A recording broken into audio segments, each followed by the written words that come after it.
They made her scrub floors in the middle of their grand celebration. They called her a nobody, a charity case, and their biggest regret. For 3 years, Tracy endured the Brown family's venom, swallowing her pride while waiting for her husband, Kenneth, to finally protect her. He never did. But tonight, at the exclusive silver anniversary gala in the Hamptons, everything is about to shift. The moment Billionaire Brown raises her hand to strike Tracy in front of New York's most powerful elite, she doesn't make contact. Instead, a grip like iron catches her wrist. The doors burst open, and the man who commands private armies, the millionaire royal bodyguard, walks in and kneels before the maid. The Brown Empire is about to collapse, and you won't believe who Tracy really is. The chandeliers blazed like captured suns above the mahogany dining table. Each crystal prism threw fractured rainbows across the room, illuminating faces that cost thousands of dollars to maintain and millions to impress. The Brown family's annual legacy dinner was underway, and everyone who mattered in the Hamptons social circuit had arrived in their best armor. Designer gowns, tailored suits, practiced smiles. Tracy Brown stood at the far end of the table in a maid's apron. Not beside her husband, not among the guests. At the serving station, gripping a silver tray so tightly her knuckles had gone white and numb. "Careful with that wine, dear." Billionaire Brown's voice cut through the murmur of polite conversation like a blade through silk. "She already ruined one plate tonight. The help simply isn't what it used to be." Laughter rippled across the table, controlled, elegant, cruel. Tracy didn't flinch. She'd learned not to 3 years ago. She moved along the table, refilling glasses. Her reflection caught in the polished silver. A woman in her late 20s, dark hair pulled back too tight, eyes that looked at nothing in particular. The apron was white, clean, humiliating. Kenneth sat beside his mother in a wine-colored suit that probably cost more than Tracy's wardrobe. His jaw was tight, his fork suspended halfway to his mouth. Frozen, not in defense of his wife, just in the discomfort of a man watching something unpleasant happen that he wished would simply stop on its own. Their eyes met for half a second. He looked away. Tracy felt something inside her chest click shut, like a door locking from the inside. "Margaret, did you see the incident earlier?" Billionaire continued, her voice carrying deliberately. Poor Tracy dropped an entire tray of appetizers in the kitchen. Cook was beside herself.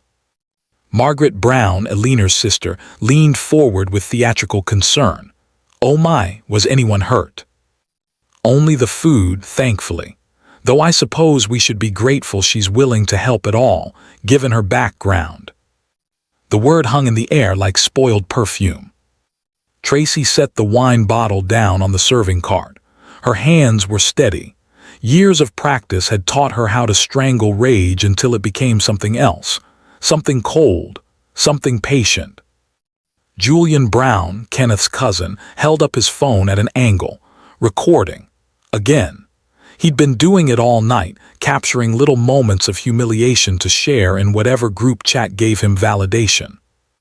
"Julian, put that away," Leonard Brown said from the head of the table.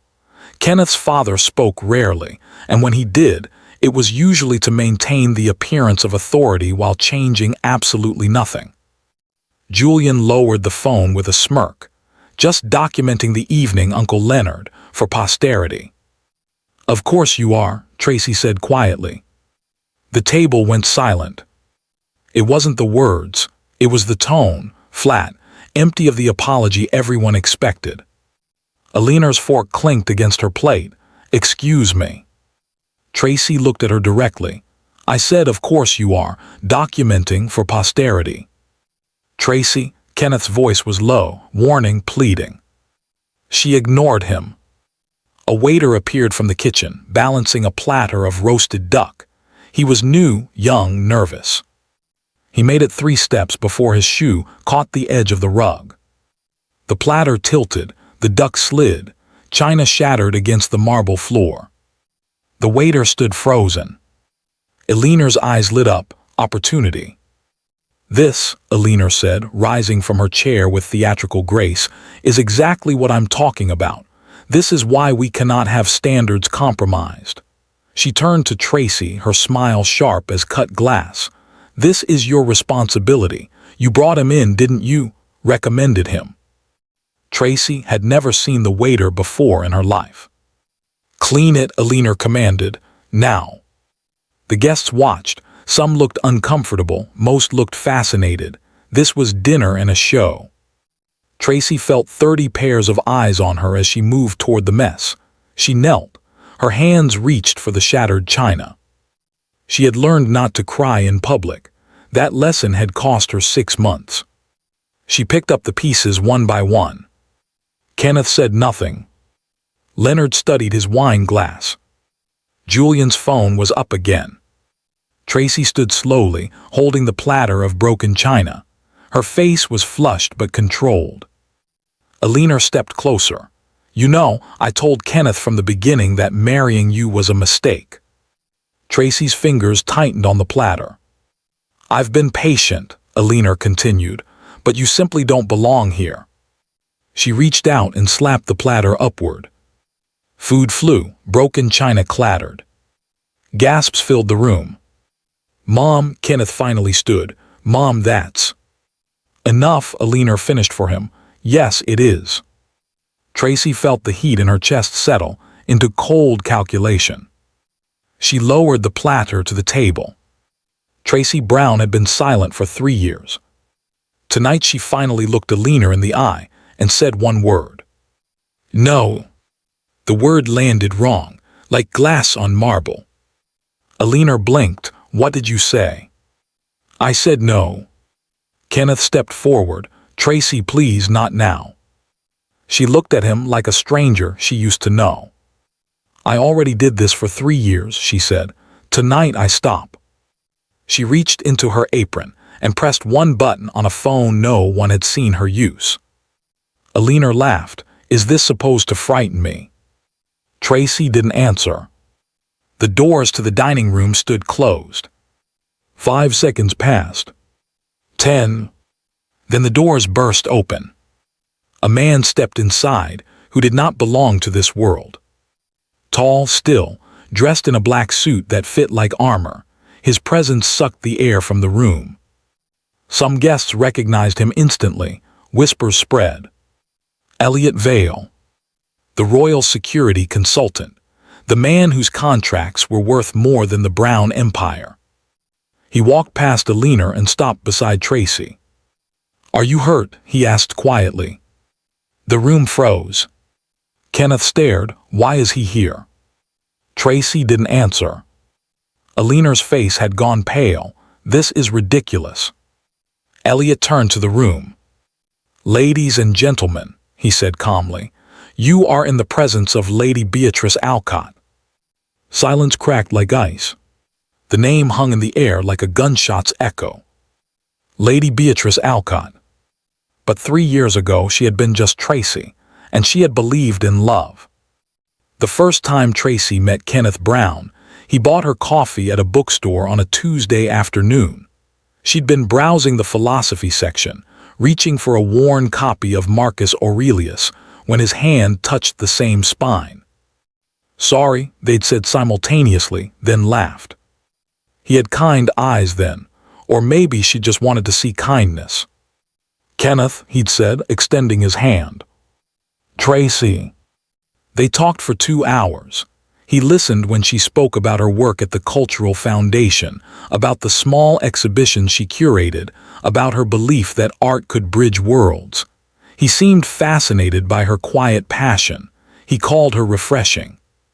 Most people in my circles only talk about money or status, he'd said, stirring his third coffee.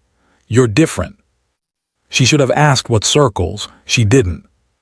3 months later, he proposed in the same bookstore. The ring was modest by his standards, excessive by hers. She said yes because he'd made her feel seen in a way she'd never experienced before. My family is traditional, he'd warned her the week before the wedding. They have expectations, but don't worry, they'll love you once they get to know you. Traditional, such a harmless word. She'd imagined formal dinners and outdated etiquette, maybe some stuffiness about which fork to use. She hadn't imagined cruelty as a family language.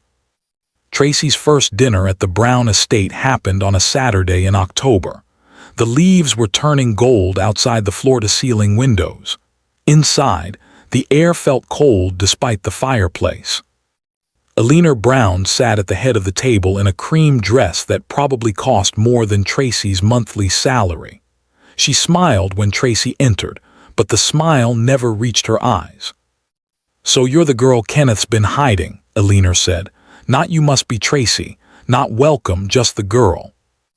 "Mother, this is Tracy," Kenneth said, his voice bright but strained. "My fiancé." "Yes, I can see that." Eleanor's gaze traveled from Tracy's department store dress to her simple jewelry to her comfortable shoes. "Sit, dear. Anywhere is fine." Tracy chose a seat beside Kenneth. "Not there," Margaret said from across the table. "That's Julian's spot." "Julian isn't here tonight," Kenneth said. "But it's still his spot." Margaret's voice was light, playful even, but beneath it was steel. Tracy moved to a different chair. Kenneth said nothing. That was the first time. The corrections came slowly at first, small things, suggestions delivered with surgical precision. "We don't really wear patterns to dinner here, dear. Solid colors are more appropriate. Your voice carries. In our family we speak softly." "That's an interesting way to hold your fork." Tracy adjusted. She bought new clothes. She practiced speaking more quietly. She watched how Eleanor held her silverware and mimicked it. It was never enough. "She's trying," Kenneth would whisper to her at night. "They just need time." Tracy wanted to believe him. The first time Eleanor asked Tracy to help serve at a dinner party, Tracy thought it was a gesture of inclusion, a way to make her feel useful. "We're short-staffed tonight," Eleanor had said. "Would you mind terribly bringing out the wine?" Tracy had minded, but she'd smiled and said, "Of course." She'd carried the bottles from the kitchen to the dining room where 12 of the Browns' closest friends sat discussing politics and investments. When she approached the table, conversation paused.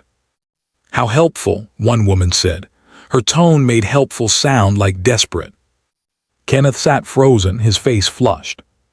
Tracy poured the wine with steady hands. It happened again the next month, and the month after that. "Just until the caterers arrive," Eleanor would say. The caterers were never short-staffed. Tracy was simply being positioned. By the 6-month mark, Tracy understood the game. She was the project, the charity case, the girl from nowhere who'd somehow tricked their son into marriage. Every dinner was a test she was designed to fail. Margaret made jokes about Tracy's background. "Where did you say your family was from again? I can never remember small towns." Tracy's parents had died in a car accident when she was 19. She had no family. Margaret knew this. She asked anyway. Leonard Brown rarely spoke.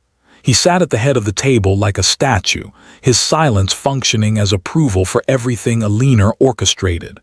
When Tracy looked to him for support, his eyes slid away. Julian recorded everything. At first, Tracy thought he was just documenting family gatherings. Then she saw the smirks, the deliberate angles. He was collecting ammunition. And Kenneth.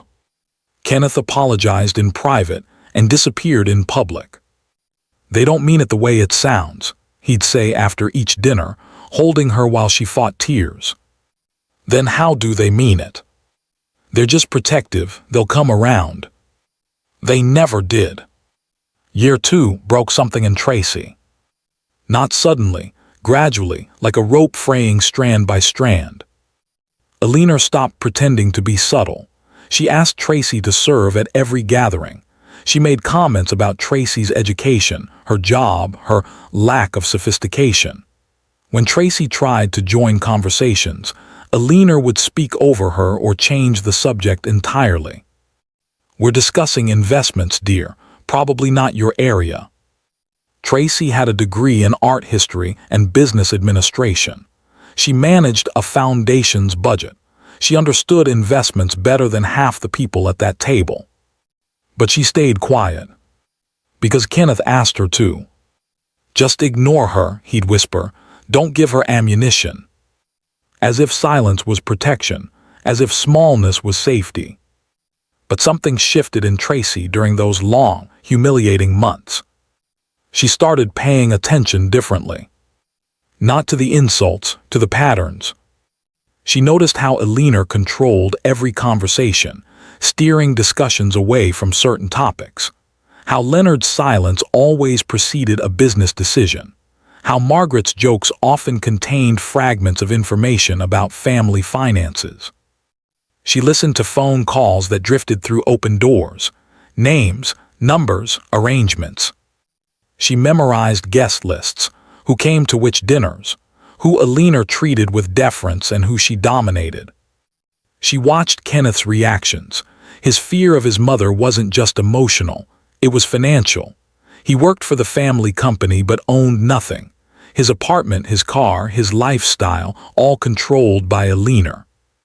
Tracy began keeping notes, small things, dates, comments, connections. She told herself she was just documenting the abuse, evidence if she ever needed it. But deep down, she was building a map. By year 3, Tracy had stopped waiting for Kenneth to save her. She'd realized he couldn't. He was as trapped as she was, just in a gilded cage with a trust fund. Their marriage had become a performance. They slept in the same bed but rarely touched. He worked late constantly. She suspected affairs but didn't care enough to confirm them. The love had died slowly, murdered by 1,000 small cowardices. "Do you even want to be married to me?" She'd asked him one night after a particularly brutal dinner where Eleanor had made Tracy clean up a spill that Julian had deliberately caused. Kenneth had looked at her with something like grief. "I don't know how to fix this. You could stand up for me."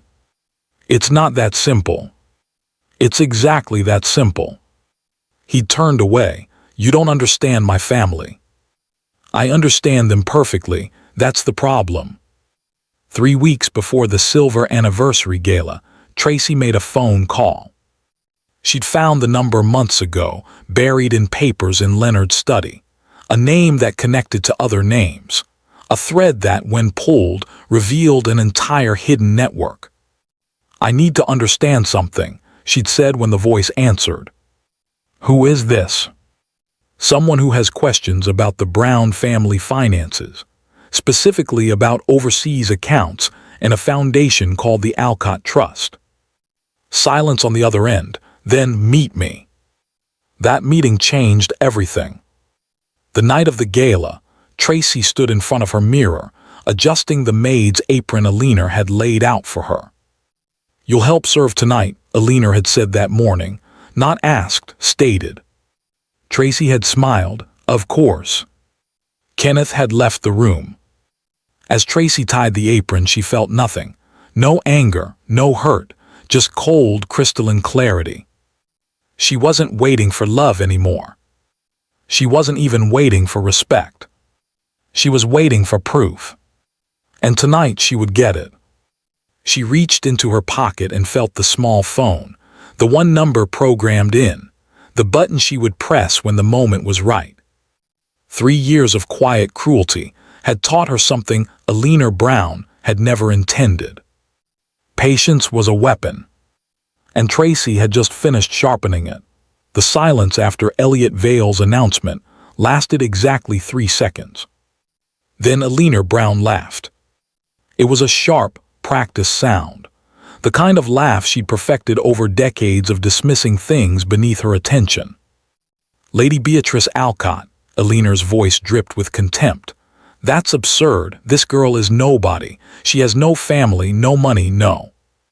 "Mrs. Brown." Elliot's voice cut through her words like a blade through silk, not loud, not aggressive, simply final. Eleanor's mouth closed. Tracy stood perfectly still, the maid's apron now hanging loosely at her sides. She hadn't moved since the doors burst open. hadn't flinched when Elliot entered, hadn't shown surprise or relief or fear. She'd simply waited. 30 seconds earlier, the room had been frozen in the aftermath of Tracy's refusal. Alina had raised her hand, not to gesture, to strike.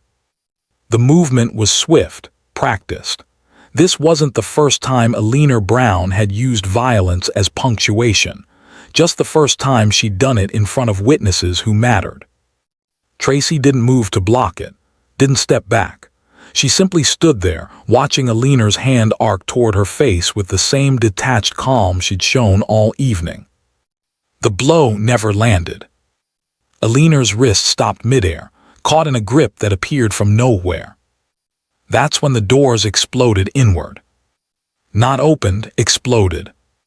The heavy oak panels slammed against the walls with enough force to rattle the chandelier. Several guests gasped. One woman dropped her wine glass. And through the doorway stepped a man who changed the geometry of the room simply by entering it. Elliot Vale was not particularly tall, perhaps 6 feet, but he carried himself with the stillness of someone who'd never needed to prove anything. His black suit was impeccable, tailored to perfection, but it was the way he wore it that commanded attention, like armor, like authority made fabric.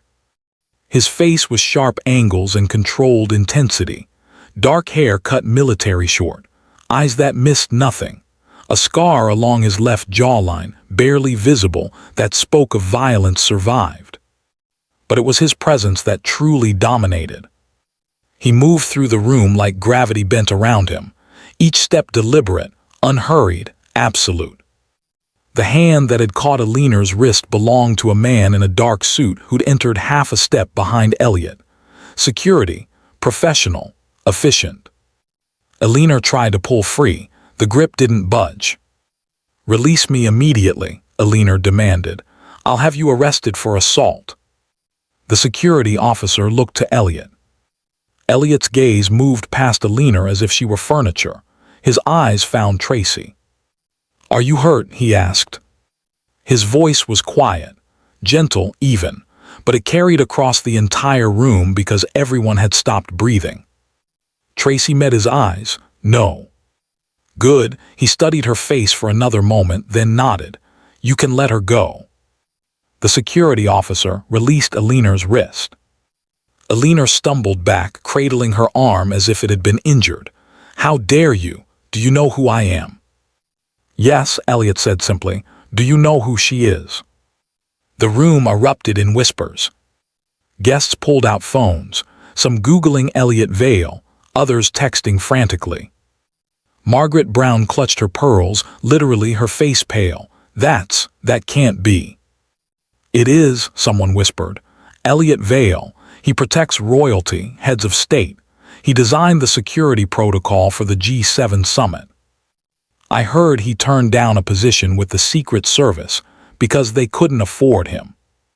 His company vets bodyguards for oligarchs and oil sheikhs. What is he doing here?" Leonard Brown stood slowly, his face ashen. For the first time in 3 years, Tracy saw actual fear in his eyes, not discomfort, not embarrassment, terror. He knew something the others didn't. Julian's phone was still up, recording, but his hand shook. The smirk had vanished.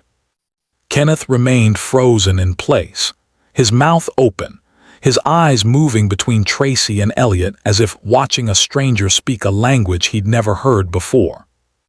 "Tracy," Kenneth finally managed.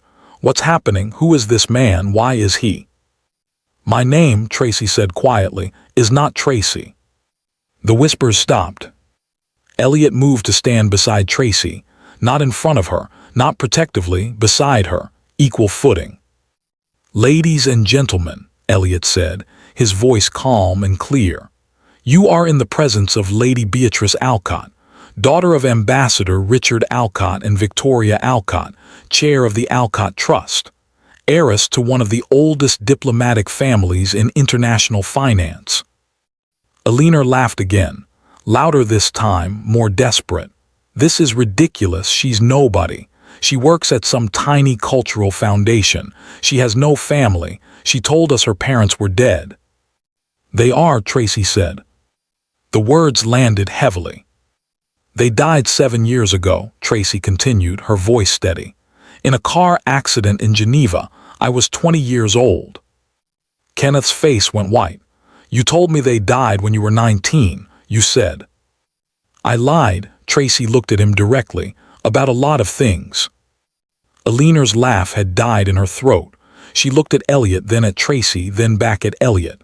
This is some kind of con, some elaborate. Mrs. Brown. Elliot's voice remained gentle, almost kind, which somehow made it more terrifying. Do you know who stabilized your family's overseas debt 3 years ago? Silence. Do you know who quietly purchased your defaulted shipping contract through a series of shell companies? Leonard collapsed back into his chair. Do you know who owns 40% of Brown Holdings as of 6 months ago? Eleanor's face drained of color. Elliot gestured to Tracy. She does. The room exploded. Guests stood, phones buzzed frantically. Several people started talking at once. Margaret grabbed Eleanor's arm. You said the debt was handled. You said Leonard fixed it. He did, Eleanor whispered. We got funding from the Alcott Trust. It's a foundation, an institution, not a person, not her. I am the Alcott Trust, Tracy said. I've been managing it since my parents died.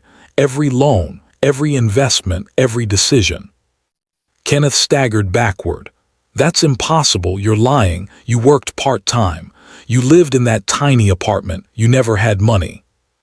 I had access to $3 billion, Tracy said. I chose not to use it. The number hung in the air like a physical thing. Why? Kenneth's voice cracked. Why would you live like that? Why would you marry me? Tracy looked at him for a long moment. When she spoke, her voice was soft, almost sad. Because I wanted to know who you were without the money. I wanted to meet people who'd be honest with me, who'd show me who they really were. She gestured around the room. You did. Eleanor's hands were shaking, not with fear, with rage. You lied to us. You infiltrated our family. You married my son under false pretenses. You wormed your way into our lives. I was invited, Tracy interrupted. Kenneth proposed to me. You accepted me into your home, every dinner, every humiliation, every moment you made me serve your guests like a maid. I could have left at any time. Then why didn't you? Eleanor screamed. The composure finally cracked. The perfect Eleanor Brown, society matriarch, reduced to shouting in front of her guests. Tracy pulled the apron over her head and let it fall to the floor. Underneath, her dress was simple, black, elegant, the kind of dress you could wear anywhere and be overlooked unless you knew what you were looking at. The fabric was silk. The cut was perfect. The price tag had been $5,000. She'd been hiding in plain sight for 3 years. I stayed, Tracy said, because I needed to know if any of you had a conscience, if any of you would stop this, stand up for me, show basic human decency. She looked at Kenneth. I waited for you to choose me, to defend me, to be the man I thought I married. Kenneth's face crumpled. And you never did, Tracy finished. Elliot handed Tracy a phone, not her hidden phone, a different one, official looking. Tracy took it, her fingers steady. Mrs. Brown, Elliot said, I'm going to ask you to step away from Lady Alcott. I will not. That wasn't a request. 2 more security personnel entered the room, professional, silent. They flanked Eleanor. Eleanor looked around wildly, at her guests who'd all taken steps backward, at her husband who wouldn't meet her eyes, at her sister who was quietly crying, at Kenneth, who stood frozen in the center of the room like a man, watching his entire world collapse. This is my house, Eleanor whispered. No, Tracy said quietly. She tapped the phone screen once. As of 3 minutes ago, it's mine. Eleanor lunged. She didn't make it 2 steps. Elliot's hand caught her shoulder, not hard, not violent, just final. Do not, he said softly, touch her. Eleanor Brown, for the first time in her life, looked small. Tracy stood in the center of the dining room, surrounded by shattered crystal and broken pride. 3 years of silence had ended in 3 minutes. And from the look on everyone's faces, they were only beginning to understand what was coming next. Tracy held the phone in her hand like a weapon, which in a way it was. "I think," she said quietly, "it's time everyone understood exactly what's been happening for the past 3 years." The dining room had descended into chaos. Guests clustered in groups, whispering frantically. Phones buzzed with incoming messages. Several people were already edging toward the exits. Elliot positioned himself near Tracy, not hovering, just present, a reminder that she wasn't alone anymore. Alina stood frozen, her face a mask of rage and disbelief. "You can't just walk in here and—" "Mrs. Brown," Tracy's voice cut through the noise like a bell, clear, calm, authoritative, "please sit down." It wasn't a request.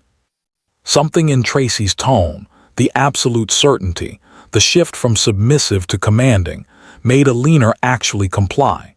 She sank into the nearest chair as if her legs had given out. The room quieted, everyone watching, waiting. Tracy took a breath, then she began. "My father was Ambassador Richard Alcott. He served in diplomatic posts across Europe for 20 years. My mother, Victoria Alcott, chaired the Alcott Trust, a private foundation established by my grandfather in 1952. She spoke without notes, without hesitation. This was history she'd lived. The Alcott Trust manages investments in infrastructure, diplomatic security, and international development. Current assets under management, $3.2 billion. Someone gasped, "Margaret, probably." "When my parents died 7 years ago, I inherited control of the trust. I was 20 years old, unprepared, overwhelmed." Tracy's voice softened slightly. "I spent 3 years learning how to manage it, learning who to trust, learning that wealth attracts 2 kinds of people, those who want to use you and those who want to be you." She looked directly at Kenneth. "I decided I didn't want either, so I stepped back. I hired managers. I created distance between myself and the money, and I started living as Tracy Mendoza, my mother's maiden name. I got a job at a cultural foundation. I rented a small apartment. I lived quietly." "Why?" The question came from a woman near the back, one of Alina's friends. Her voice held genuine confusion. "Because I wanted to be seen for who I was, not what I had." Tracy paused. "I wanted to meet someone who'd love me, not my fortune." Kenneth flinched as if struck. 3 years ago, I met Kenneth at a bookstore. He was charming, attentive. He seemed different from the men who'd pursued me before. Tracy's voice held no emotion now, just facts. "He proposed. I said yes. I thought I'd found someone real." She turned to face Alina directly. "You called me a charity case, a nobody. You made me serve at your dinners. You humiliated me in front of your friends, and I let you." "This is insane," Margaret whispered. "Alina, did you know? Did Leonard?" "Of course we didn't know," Alina snapped, but her eyes slid to her husband. Leonard Brown looked like he might vomit. "Mr. Brown knew," Tracy said. "Not at first. But 2 years ago, when your overseas accounts were flagged for irregularities, when your shipping contracts defaulted, when your line of credit was frozen, where do you think the money came from?" Leonard's silence was answer enough. "The Alcott Trust," Tracy continued, "through 3 shell companies and 2 international law firms. We stabilized your debt, purchased your failing contracts, protected your reputation." She pulled up a document on the phone and turned it so the room could see. Numbers, transactions, dates. Leonard found out 6 months ago. He discovered the shell companies traced back to the trust. He realized his family's savior was his son's wife, the woman you'd been treating like a servant. Alina's head whipped toward her husband. You knew, and you said nothing." "What was I supposed to say?" Leonard's voice was hollow. "That we were bankrupt, that everything you spent was borrowed, that the only reason we still have this house is because my daughter-in-law owns it. The room erupted again. Tracy raised her hand. The gesture was small, but everyone quieted immediately. The shift in power was palpable. "I didn't come here for revenge," Tracy said. "I came here for proof. For 3 years I waited, I watched. I documented everything, every insult, every humiliation, every moment Kenneth stood silent while his family destroyed me." She looked at Kenneth. His face was wet with tears. "I gave you 3 years to be the man I thought you were, to stand up, to choose me, to show basic human decency." Her voice softened just slightly. "You never did." "Tracy, please," Kenneth started. "My name is Beatrice." The correction landed like a slap. Elliot stepped forward, pulling a tablet from inside his jacket. He handed it to Tracy without a word. Tracy's fingers moved across the screen, typing, confirming, executing. "What are you doing?" Eleanor's voice rose in pitch. "What is she doing?" "Fixing a mistake," Tracy said. She pressed one final button. For 5 seconds, nothing happened. Then across the room, phones started buzzing. Not one or two, all of them. A cascade of alerts and notifications that created a wave of electronic sound. Guests pulled out their devices. Faces went pale, someone cursed. Another started frantically making calls. "Oh my God," Julian whispered, staring at his screen. "The stock. It's collapsing," Tracy finished. "Brown Holdings just lost 60% of its value. Your credit lines are frozen. Your overseas accounts are locked. Your board of directors is currently receiving notifications of an emergency shareholder meeting." She turned to Leonard.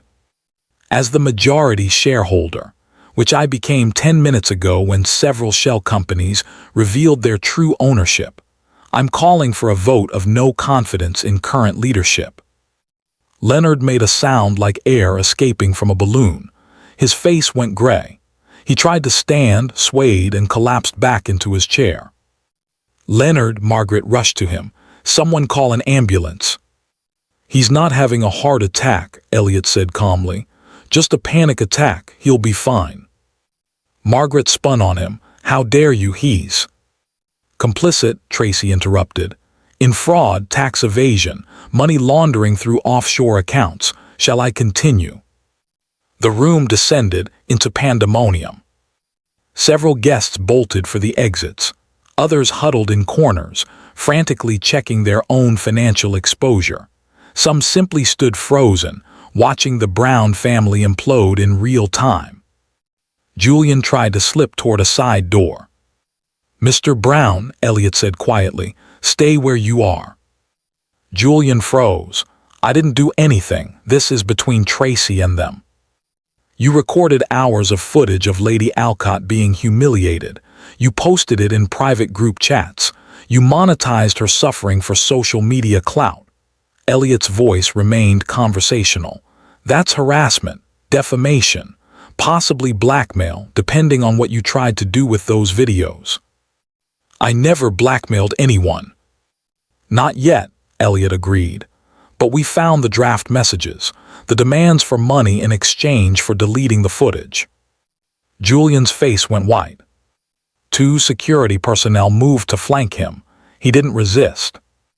Margaret was crying now, mascara streaming down her face. "This is insane. Eleanor, do something. Call our lawyers, call." "Our lawyers work for the trust," Tracy said. "They have for 6 months. Every legal maneuver you've considered has been anticipated and blocked." Eleanor stood slowly. Her face had gone from pale to flushed, rage finally breaking through the shock. "You vindictive little." She lunged. This time there was no pretense of control. She went for Tracy's face with clawed hands, screaming incoherently. Elliot moved. He didn't hit her, didn't tackle her, simply intercepted her trajectory and redirected it. Eleanor stumbled, fell, ended up on her knees on the marble floor. "Get off me," Eleanor screamed. "I'll have you arrested, I'll sue you for everything." "You have nothing left to sue with," Tracy said quietly. The word stopped Eleanor mid-scream. The front doors opened, not violently this time, officially. Police officers entered. Behind them, federal agents in dark suits carrying badges and briefcases. "Mrs. Eleanor Brown," the lead agent's voice was professional, dispassionate. "You're under arrest for conspiracy to commit fraud, obstruction of justice, and tax evasion. You have the right to remain silent." Eleanor's screaming started again, louder, more desperate. Two officers had to physically restrain her as they read her rights. Leonard was next. He didn't scream, didn't resist, just stood numbly as they cuffed him. "This is a mistake," he kept saying. "This is all a mistake." "The forensic accountants disagree," the agent said. Margaret collapsed into a chair, sobbing. Julian was already being led toward a police car, his phone confiscated as evidence. The dinner guests scattered like roaches in light. Within minutes, the grand dining room held only Tracy, Elliot, the security team, and the police. And Kenneth. Kenneth had been silent throughout the collapse, standing frozen in the center of the room, watching his entire world disintegrate. Now, as his mother was led away screaming, as his father stumbled in handcuffs, as his cousin was detained and his aunt sobbed, Kenneth finally moved. He dropped to his knees. "Tracy, Beatrice, please." His voice cracked. "I didn't know, I swear I didn't know about the fraud, about the money laundering. I thought we were just struggling. I thought Mom was just proud. I didn't." "You didn't stand up for me," Tracy said. Her voice was steady, almost gentle, which somehow made it worse. "Not once in 3 years." "I was scared." Tears streamed down his face. "Of her, of losing everything. I was weak. I know that now, but please, I love you. I've always loved you. We can start over, we can." "No," Tracy said simply.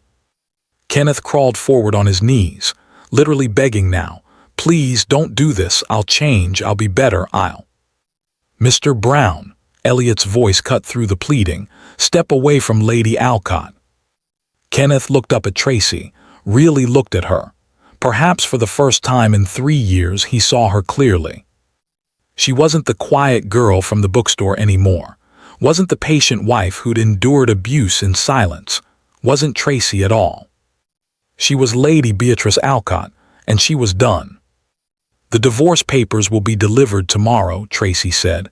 "I'm offering a settlement, more than fair given the circumstances. Sign them.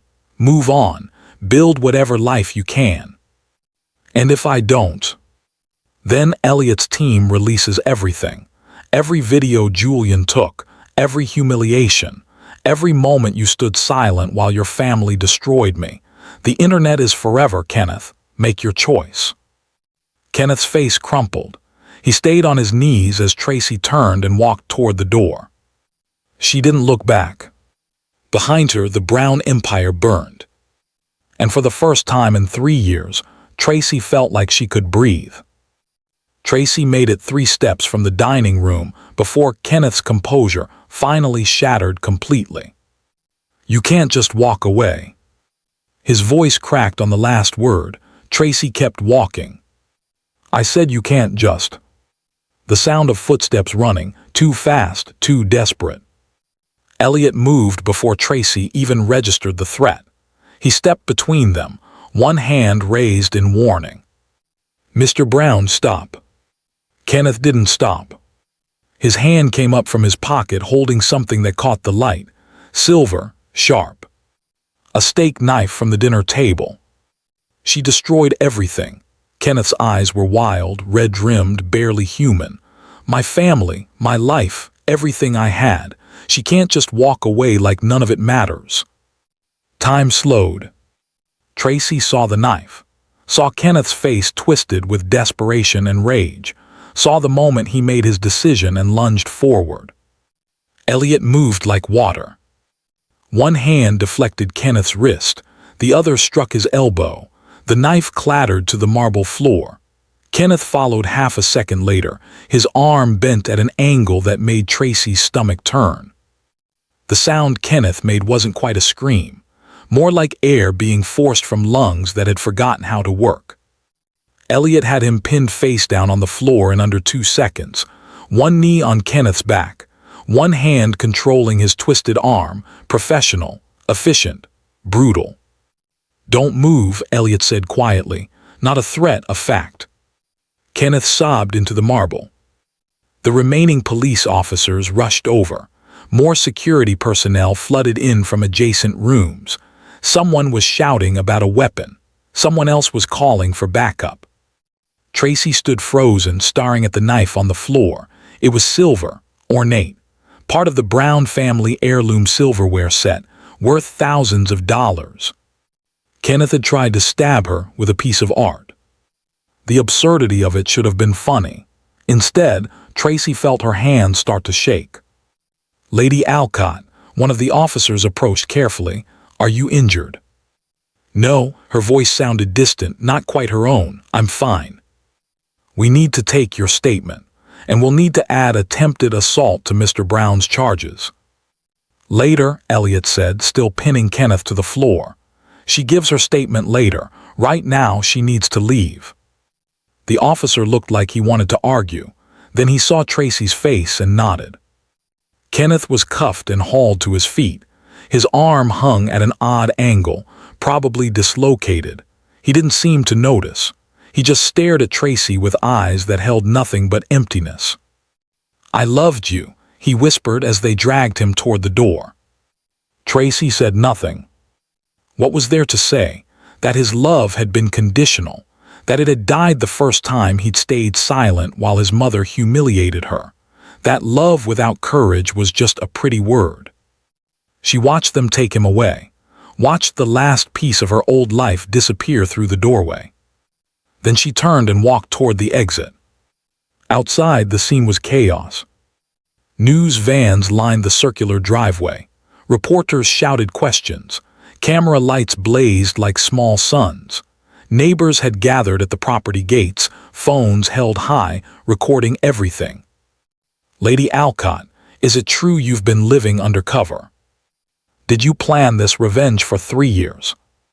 What message does this send to other wealthy families? Are you pressing charges against the entire Brown family?" Elliot appeared at her elbow, guiding her through the crowd with one hand barely touching her back. His security team formed a human wall around them. An armored vehicle waited at the end of the driveway, black, unmarked, the kind of vehicle that screamed government contractor or private military. The door opened. Elliot gestured for Tracy to enter first. She climbed inside. The door closed behind them. The world went quiet. The interior of the vehicle was surprisingly comfortable. Leather seats, tinted windows that turned the chaos outside into shadow shapes, climate control that immediately adjusted to the perfect temperature. Tracy sat down and realized her entire body was shaking. Not just her hands now, everything, her legs, her shoulders, her breath coming in short, sharp gasps that she couldn't quite control. "It's adrenaline," Elliot said quietly. He sat across from her, giving her space. "It'll pass." Tracy tried to nod, couldn't quite manage it. She'd planned this for months, prepared for every contingency, anticipated every reaction. She'd been calm during the reveal, controlled during the collapse, strong when Kenneth begged. Now, in the safety of the armored vehicle, she was falling apart. "He tried to kill me." The words came out barely above a whisper. "Yes." "With a steak knife." "Yes." "He actually," Tracy pressed her hands against her thighs, trying to stop the shaking. "I thought he might beg, or threaten, or cry. I didn't think he'd." "People are unpredictable when they lose everything," Elliot said. "Especially people who have never faced real consequences before." Tracy looked up at him, really looked at him for the first time since he'd entered the dining room. Elliot Vale sat perfectly still, his expression calm, his hands relaxed on his knees. He just disarmed and neutralized a violent threat without breaking a sweat. Now he sat waiting for her to process, not rushing her, not minimizing what had happened. "You knew," Tracy said. "You knew he might do something." "I considered it possible. That's why I stayed close." "Have you done this before, rescued people from situations like this?" "Not quite like this." A ghost of a smile touched his lips. "Your situation is fairly unique." The vehicle started moving. Smooth, quiet, Tracy couldn't even hear the protests outside. They drove in silence for several minutes. Tracy focused on breathing, on slowing her heart rate, on convincing her body that the danger had passed. Was it worth it? The question came out before she could stop it. Elliot studied her. "That's not a question I can answer for you. But you've seen things like this before, people getting justice, getting revenge. Does it ever actually feel like enough?"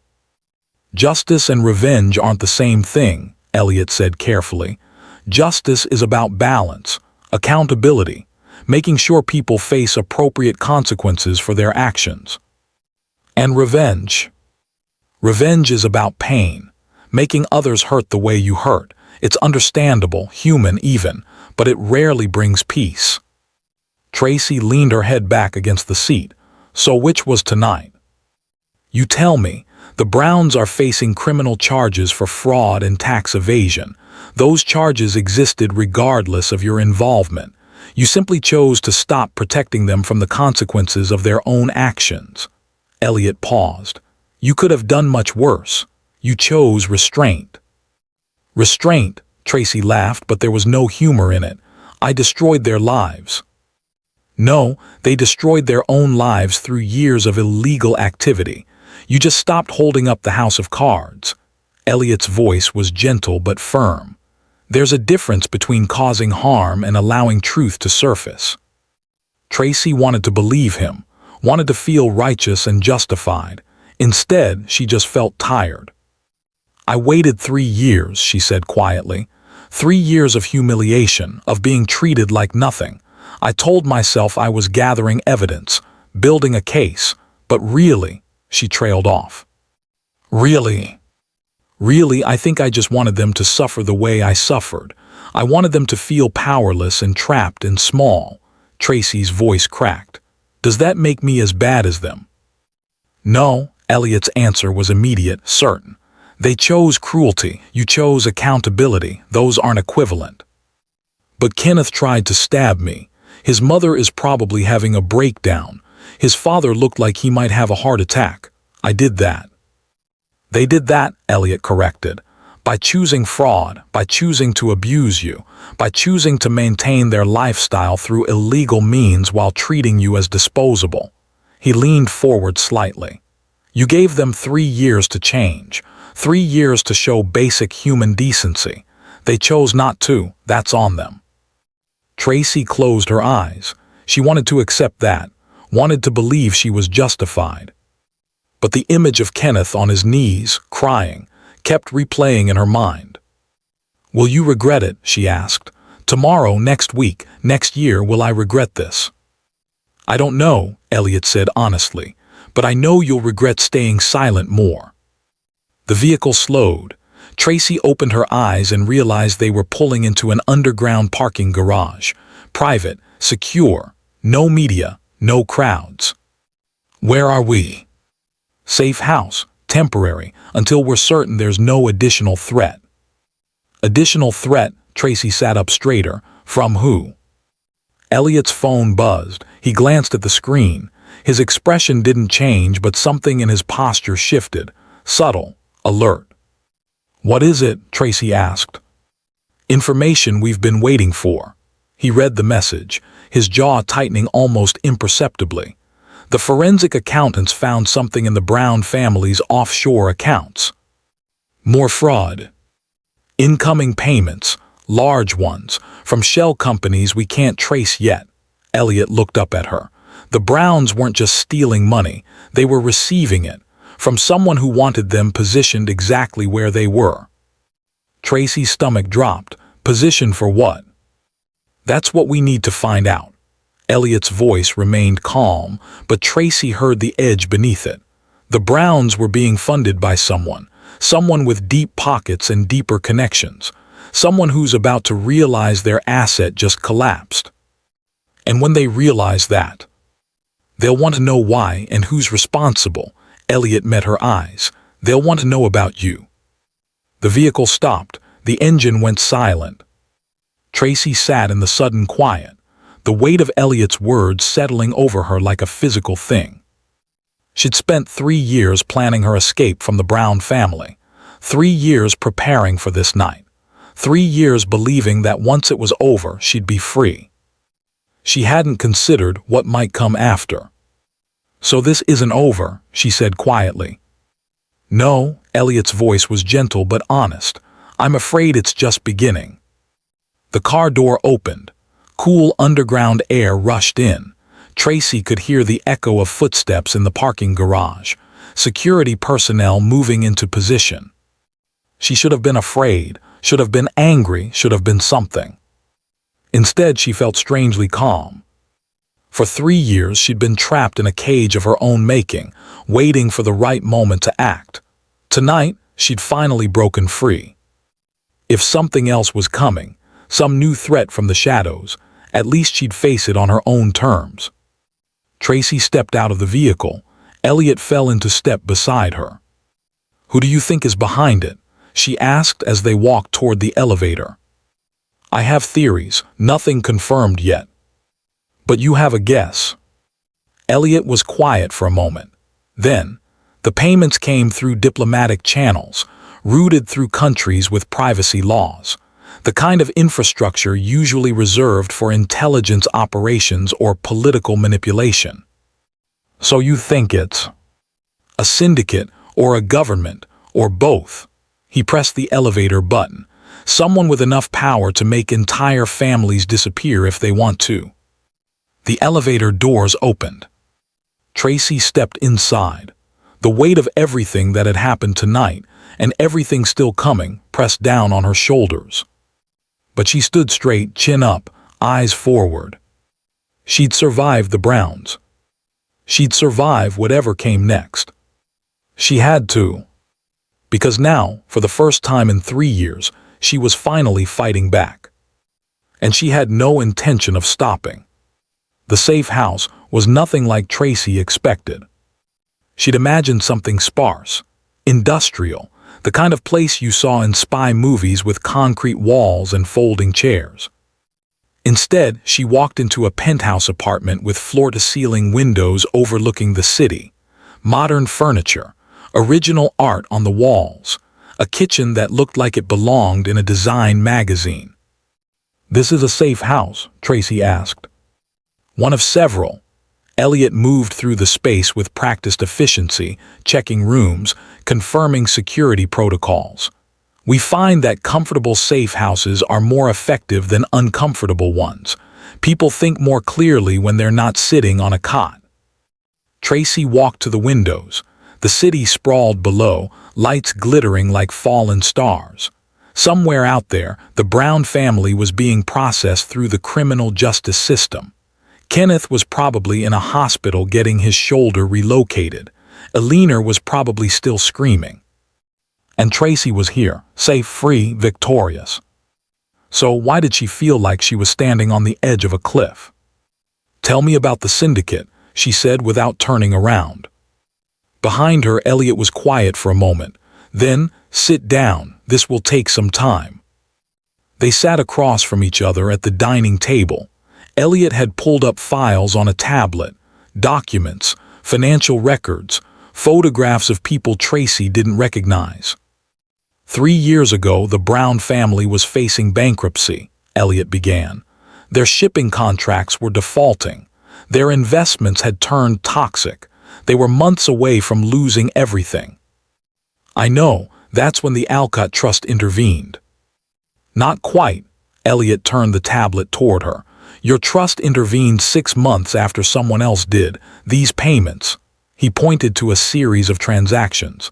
"They came in before your money, smaller amounts, carefully structured to avoid detection." Tracy leaned forward, studying the numbers. "Where did they come from?" "Shell companies in the Cayman Islands. traced back to corporations in Luxembourg, which traced back to foundations in Switzerland. We finally tracked the source to a financial network called the Meridian Collective. The name meant nothing to Tracy. Who are they? We're not entirely sure. They operate in the shadows, political influence, economic manipulation. They position families like the Browns as pawns in larger games. Elliot swiped to another document. The Browns weren't just being funded, they were being controlled. Their business decisions, their social connections, even their family dynamics, we believe it was all being influenced. Tracy's blood ran cold.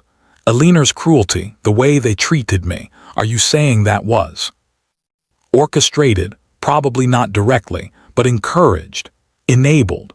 The collective specializes in identifying families with certain characteristics, social influence, financial desperation, moral flexibility, and molding them into useful assets. Assets for what? Elliot met her eyes. That's what we need to find out.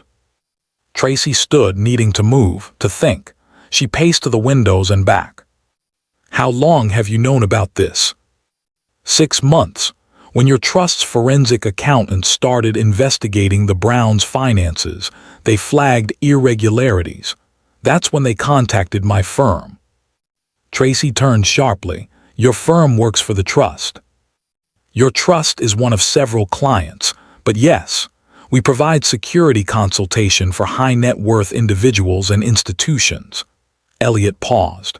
When we realized what the Browns were involved in, we recommended direct protection for you. So you've been watching me for 6 months? Yes. The admission should have angered her, should have felt like another violation of privacy. Instead, Tracy felt strangely relieved. You knew what they were doing to me. You watched it happen. Yes. Elliot's voice held no apology, just acknowledgement. And I know how that sounds, but if we'd intervened earlier, we wouldn't have understood the full scope of the operation. We needed to let it play out. So I was bait. No, you were gathering evidence. We were gathering intelligence. There's a difference. Tracy wanted to argue, wanted to feel betrayed, but she'd done the same thing, hadn't she? Stayed in that house, endured that treatment, all to understand exactly what she was dealing with. Tell me about you, she said. Your past, why you do this. Elliot was quiet for a long moment. When he spoke, his voice was different, less professional, more human. I was military intelligence, 12 years. I worked protection details for diplomats, heads of state, people who attracted the wrong kind of attention. He looked down at his hands. I was good at it, maybe too good. I started getting requests from private sector. Higher pay, more autonomy, less bureaucracy. So you left. I left after a mission went wrong. We were protecting a journalist investigating corruption in Eastern Europe. We did everything right, every protocol, every precaution. His jaw tightened. They killed her anyway, made it look like an accident. And the investigation went nowhere because the people she was investigating had friends in high places. Tracy sat back down. I'm sorry. I learned something that day. Official channels can be compromised. Legal systems can be manipulated, but private security done right can operate outside those constraints. Elliot looked up at her. I started my firm to protect people who need protection from power itself, not just physical threats, systemic ones. People like me. People exactly like you. Tracy absorbed this. Outside, the city lights continued their endless dance. The Meridian Collective, she said. They're going to come after me now, aren't they? They're going to investigate you, try to understand what happened, assess whether you're a threat or an opportunity. And then, that depends on what you do next. Elliot leaned forward. You have options, Lady Alcott. You can retreat, disappear again. Let the trust managers handle everything while you live quietly somewhere safe. Or you can step forward, claim your full identity, take your place as head of the Alcott Trust, and use that position to understand what the collective is doing and why. Tracy stood again. walked to the windows, looked out at the city that suddenly felt different, not just buildings and lights, but systems, networks, power structures hidden beneath the surface. For 3 years she'd been hiding, playing small, pretending to be someone she wasn't. Tonight she'd revealed herself, not just to the Browns, to the world. There was no going back to anonymity now. What would stepping forward look like, she asked. Public appearances, board meetings, taking active control of the trust's operations, making it clear that you're not just a figurehead but a player. Elliot stood and joined her at the window. It would put a target on your back, but it would also give you power, influence, the ability to investigate the collective from a position of strength. And you think they'd let me do that? I think they'd have to. The Alcott Trust is too large, too connected, too legitimate for them to attack directly. They need to be careful, strategic, he paused, which gives us time to understand them before they understand us. Tracy looked at her reflection in the glass. The woman looking back wasn't the girl from the bookstore anymore, wasn't the servant in the maid's apron, wasn't even the quiet curator at the Cultural Foundation. She was Lady Beatrice Alcott, heiress, power broker, someone with the resources to fight back. The question was, would she? I spent 3 years being afraid, Tracy said quietly. Afraid of being used, afraid of being seen only for my money, afraid of becoming like the people who'd pursued me before. And now I'm just angry, she turned to face Elliot. They used the Browns. They probably used dozens of other families. They manipulate people like chess pieces, and they think they can do it without consequences. Elliot's expression didn't change, but something shifted in his eyes. Recognition, respect. What do you want to do about it? Tracy took a breath. The scared girl who'd married Kenneth would have said nothing, would have retreated, would have let someone else handle it. But that girl was gone. I want to understand them. I want to know who they are, what they want, and how they operate. Tracy's voice was steady, clear. And then I want to dismantle them the way I dismantled the Browns. That's not a small undertaking. I have $3 billion and the best security consultant in the world. Tracy allowed herself a small smile. I think I can manage. Elliot studied her for a long moment. Then he extended his hand. Then we have an agreement. My firm will provide full security and intelligence support. You'll have access to everything we know about the collective. Tracy shook his hand. His grip was firm, equal. Partners, she asked. Partners, Elliot confirmed. They spent the next hour going through documents, names, connections, patterns of influence that stretched across continents and industries. The collective was vast, sophisticated, dangerous. But Tracy had something they didn't expect. She'd already proven she could take down an empire from the inside. Around midnight, Elliot's phone buzzed. He glanced at it, then showed Tracy the screen. A news alert. Heiress reveals secret identity after years undercover. Brown family empire collapses under fraud charges. Below it, her photograph, not as Tracy, as Lady Beatrice Alcott, poised, powerful, unafraid. The world knows who you are now, Elliot said. Tracy looked at the photo, at the woman she'd been hiding for so long. Good, she said. Let them know, let the collective know, let everyone know. She turned from the window, her decision made. I'm done hiding. I'm done being small. I'm done letting powerful people think they can use and discard whoever they want without consequences. Elliot nodded slowly. This won't be easy. The collective has resources, connections, they'll push back. Let them. They'll try to intimidate you, discredit you, maybe even threaten you. Let them try. Tracy walked to the center of the room and stood there, shoulders back, chin up. The posture of someone who'd finally stopped apologizing for taking up space. For 3 years I played the victim. I let them make me small. I waited for the perfect moment. She looked at Elliot. The perfect moment is now, and I'm not waiting anymore. Outside, the city continued its endless rhythm. Somewhere in those lights were people like the Browns, families being manipulated, systems being corrupted, power being abused. But also somewhere in those lights were people who could fight back, people with resources, with courage, with the will to stand up to the darkness. Tracy had spent 3 years learning what evil looked like up close. Now she would spend however long it took learning how to destroy it. "So what's our first move?" she asked. Elliot pulled up another file on his tablet.